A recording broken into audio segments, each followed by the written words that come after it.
दोस्तों, नायब सैनी के एक ऐलान से हरियाणा के रियल एस्टेट में हड़कंप मच गया है और कहा जा रहा है कि अब प्रॉपर्टी में आग लगने वाली है। लेकिन सवाल यह है कि आखिर ऐसा क्या फैसला हो गया जिसने जमीन खरीदने वालों, प्रॉपर्टी डीलरों, बिल्डरों, किसानों और इन्वेस्टर सभी का ध्यान अपनी ओर खींच लिया। क्या हरियाणा में जमीन खरीदना पहले से आसान होने वाला है? नमस्कार, मेरा नाम है राज के वर्मा और आप देख रहे हैं रिपोर्टर जी। दोस्तों, क्या होगा अगर मैं आपसे कहूं कि हरियाणा में अब ज़मीन खरीदने के बाद आपको पटवारी, तहसील और राजस्व कार्यालयों के चक्कर लगाने की बिल्कुल ज़रूरत नहीं पड़ेगी? क्या होगा अगर रजिस्ट्री होते ही सरकार खुद आपकी ज़मीन का इंतकाल भी कर दे?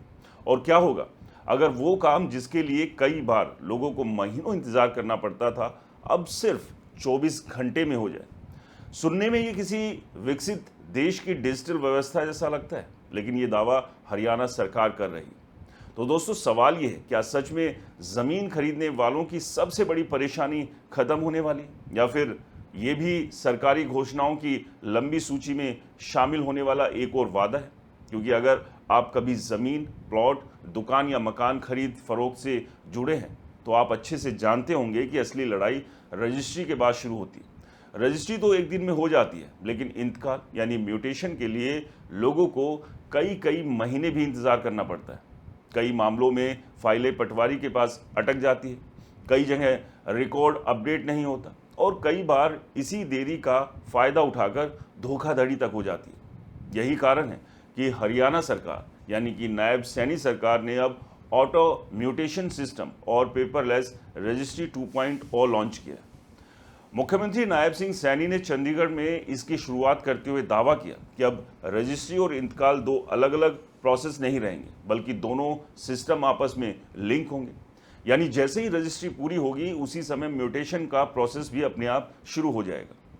दोस्तों, पीटीआई की रिपोर्ट, जिसे द प्रिंट और एबीपी लाइव सहित कई मीडिया संस्थानों ने प्रकाशित किया, उसके अनुसार अब लोगों को इंतकाल के लिए अलग से एप्लीकेशन नहीं लगानी होगी और म्यूटेशन रिकॉर्ड घर बैठे ऑनलाइन डाउनलोड किया जा सकेगा। अब यहाँ सबसे इंपॉर्टेंट बात समझिए, भारत में आमतौर पर रजिस्ट्री और म्यूटेशन अलग अलग प्रोसेस होता है। रजिस्ट्री ये साबित करती है कि इस प्रॉपर्टी का सौदा हुआ, जबकि म्यूटेशन सरकारी लैंड रिकॉर्ड में नए मालिक का नाम दर्ज करता है। कई स्टेट में ये प्रोसेस आज भी मैनुअल है और यही देरी डिस्प्यूट, करप्शन और कभी कभी एक ही ज़मीन को कई लोगों को बेचने जैसी धोखाधड़ी की वजह बनती है। इसी प्रॉब्लम को ख़त्म करने के लिए हरियाणा ने पहले गुरुग्राम के मानेसर में पायलट प्रोजेक्ट शुरू किया था। टाइम्स ऑफ इंडिया की रिपोर्ट के अनुसार सरकार का मानना है कि ऑटो म्यूटेशन से ऐसे मामलों पर रोक लगेगी जहां रिकॉर्ड अपडेट ना होने के कारण एक ही प्रॉपर्टी को बार बार बेचा जाता है। मुख्यमंत्री नायब सिंह सैनी ने बताया कि पेपरलेस रजिस्ट्री की शुरुआत 29 सितंबर 2025 को लाडवा तहसील से की गई थी और 1 नवंबर 2025 से इसे पूरे स्टेट में लागू कर दिया गया था। अब इसके दूसरे चरण में सबसे बड़ा बदलाव ऑटो म्यूटेशन है। सरकार के आंकड़ों के अनुसार हरियाणा में 6 लाख से अधिक इंतकाल के मामले पेंडिंग थे, जिनमें से 4 लाख से ज़्यादा मामलों का निपटारा किया जा चुका है। एक महीने के पायलट परीक्षण के दौरान करीब 50,000 म्यूटेशन स्वयंतः दर्ज किए गए। ये संख्या बताती है कि सरकार इस सिस्टम को लेकर घोषणा के तौर पर नहीं, बल्कि बड़े पैमाने पर लागू करने का दावा भी कर रही है। दोस्तों, अब सवाल आता है कि आम आदमी को इसका सबसे बड़ा फायदा क्या होगा, यानी आपको। सरकार के मुताबिक जिन मामलों में खेवट विभाजन की ज़रूरत नहीं होती, वहाँ 24 घंटे के भीतर इंतकाल की परमिशन हो जाएगी। वहीं जिन मामलों में खेवट विभाजन ज़रूरी होगा, उनका निपटारा अधिकतम 10 दिनों के भीतर किया जाएगा। सोचिए, जो काम पहले कई बार महीनों तक अटका रहता था, अब एक दिन में पूरा होने का दावा किया जा रहा है। दोस्तों, कुछ और रिपोर्ट्स के अनुसार इस सिस्टम का उद्देश्य लैंड रिकॉर्ड को पूरी तरह डिजिटल, ट्रांसपेरेंट और समयबद्ध बनाना है। लेकिन यहाँ एक और दिलचस्प पहलू है। ज़मीन और संपत्ति से जुड़े विवाद भारत में सबसे ज़्यादा अदालतों में पेंडिंग पड़े हुए हैं। कई बार विवाद सिर्फ इसलिए पैदा होता है क्योंकि रेवेन्यू रिकॉर्ड समय पर अपडेट नहीं होता। हरियाणा सरकार का दावा है कि डिजिटल रिकॉर्ड, ऑनलाइन सत्यापन और ऑटो म्यूटेशन से इन डिस्प्यूट्स में कमी आएगी। रेवेन्यू डिपार्टमेंट के अधिकारियों का कहना है इससे मानव हस्तक्षेप कम होगा और ट्रांसपेरेंसी बढ़ेगी। हालांकि एक्सपर्ट्स ये भी कहते हैं कि किसी भी डिजिटल सिस्टम की असली परीक्षा उसके ज़मीनी क्रियान्वयन से होती है क्योंकि यदि डेटा एंट्री में गलती हुई या तकनीकी दिक्कतें आई तो नागरिक को नई चुनौतियों का सामना भी करना पड़ सकता है। यही वजह है कि आने वाले महीनों में इस सिस्टम की वास्तविक सफलता पर सबकी नज़र रहेगी। दोस्तों, फिलहाल सरकारी से लैंड एडमिनिस्ट्रेशन में एक बड़ी क्रांति मान रही है, लेकिन क्या सभी रजिस्ट्री और इंतकाल को जोड़ देने से ज़मीन से जुड़े सभी झंझट खत्म हो जाएंगे?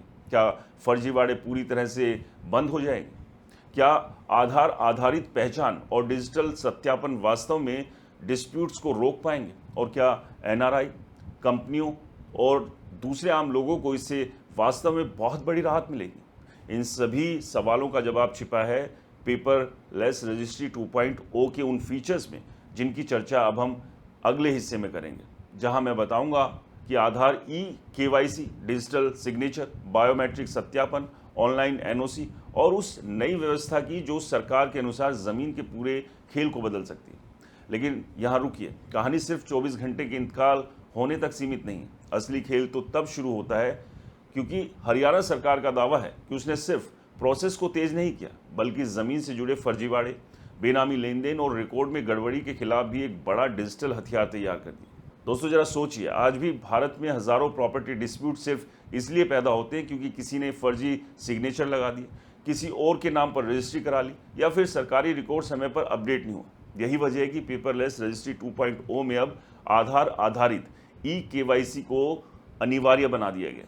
यानी ज़मीन खरीदने और बेचने वाले दोनों पक्षों की पहचान सीधे आधार डेटाबेस से सत्यापित होगी। इसके साथ डिजिटल सिग्नेचर और बायोमेट्रिक वेरिफिकेशन भी जोड़ा गया है, जिससे फर्जी पहचान के जरिए रजिस्ट्री कराना पहले के मुकाबले कहीं ज़्यादा मुश्किल हो जाएगा। दोस्तों, कई मीडिया रिपोर्ट्स के अनुसार सरकार का मानना है कि इस कदम से ज़मीन से जुड़े धोखाधड़ी के मामलों में बड़ी कमी आ सकती है। इतना ही नहीं, अगर कोई एनआरआई विदेश में बैठा है और कोई कंपनी का डायरेक्टर किसी दूसरे स्टेट में या कोई संस्था खुद मौजूद नहीं हो सकती, तो अब उन्हें बार बार हरियाणा आने की ज़रूरत नहीं होगी। नई व्यवस्था के तहत एक से अधिक अधिकृत प्रतिनिधि नियुक्त किए जा सकते हैं और पूरी प्रक्रिया डिजिटल माध्यम से आगे बढ़ाई जा सकती है। यही नहीं, अब रजिस्ट्री की डीड भरने के लिए भी सिर्फ डीड राइटर पर निर्भर रहने की ज़रूरत नहीं होगी।